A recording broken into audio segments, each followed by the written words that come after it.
Bharatiya Janata party ఒక వ్యూహాత్మకమైనటువంటి ఎత్తు వేసింది. ఏంటయ్యా అది అంటే, ఇప్పుడు అసెంబ్లీ ఎలక్షన్ జరుగుతాయి. తమిళనాడు, బెంగాలు, కేరళ ఇవన్నీ గూడా. పాండిచ్చేరి, అస్సాం.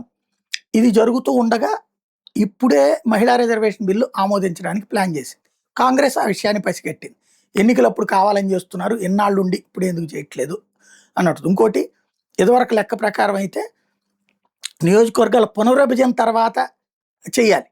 నియోజకవర్గాల పునర్విభజన తర్వాత కాకుండా ఇప్పుడు ముందస్తుగానే చేస్తున్నారు. అది కూడా 2011 జనాభా లెక్కల ప్రాతిపదికనే చేసేస్తున్నారు మహిళా రిజర్వేషన్. అది కూడా 50% రిజర్వేషన్స్ పెంచడం అన్నటువంటి చేసుకొస్తున్నారు ఏకంగా. ఇక కొన్ని ఏరియాలకి జనాభా ప్రాతిపదికన సీట్లు పోకుండా అదొక యాక్టివిటీ. ఇవి అన్ని పార్టీలకి యాక్సెప్టబుల్. కానీ ఈ టైంలో చేస్తే అది ఖచ్చితంగా ఎలక్షన్లని లో తన ప్రయోజనం కోసం అన్నది ఈ పార్టీల నమ్మకం. ఆ మాటే అన్నారు. రైట్, నిజమే అది. ఎత్తుగడ అందుకే వేశారు.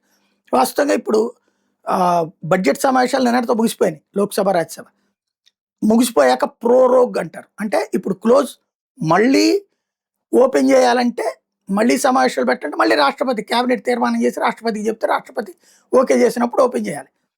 అట్లా కాకుండా వాయిదా వేసేసారు బడ్జెట్ సమావేశాలు. బడ్జెట్ అయిపోయింది, ఆమోదం అయిపోయింది, అన్నీ అయిపోయినాయి బిల్లులు. ఇప్పుడు ఈ ఒక్కదాని కోసం 16వ తారీఖు వాయిదా వేశారు. 3 రోజుల పాటు సమావేశాలు జరగబోతున్నారు. సుదీర్ఘ చర్చలు. ఎందుకంటే సోనియా గాంధీ ఆడిన నాటకాలు మహిళా రిజర్వేషన్ బిల్లు విషయంలో ఆషామాషి కాదు.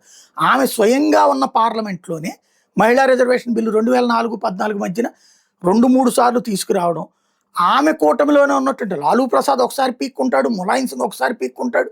వాళ్ళు పీక్కున్నారు కాబట్టి బిల్లు తేలేకపోయామని నాటకాలు ఆడటం. అదే మరి ఆంధ్రప్రదేశ్ విభజన అయితే కనుక అందరూ పీక్కుంటున్నా కూడా తీయగలిగారు కదా. మరి వాటి విషయంలో ఎందుకు చేయలేదు? అంత దౌర్జన్యపూరితంగా చేసుకొచ్చారు, అంత దందాగా చేసుకొచ్చారు. అంటే ఇవ్వడం అయితే ఇష్టం లేదు, కేవలం కాంగ్రెస్ ఇవ్వాలనుకుంటోంది కానీ వీళ్ళందరూ ఆపుతున్నారన్న డ్రామా. బట్ బీజేపీ మాత్రం అందరినీ మెప్పించి ఒప్పించి ఇప్పుడు అమల్లోకి తీసుకొస్తుంది. కాబట్టి అది ప్రయోజనం పొందాలనుకుంటుంది. రైటా రాంగ్ అన్నది పబ్లిక్ డిసైడ్ చేస్తారు.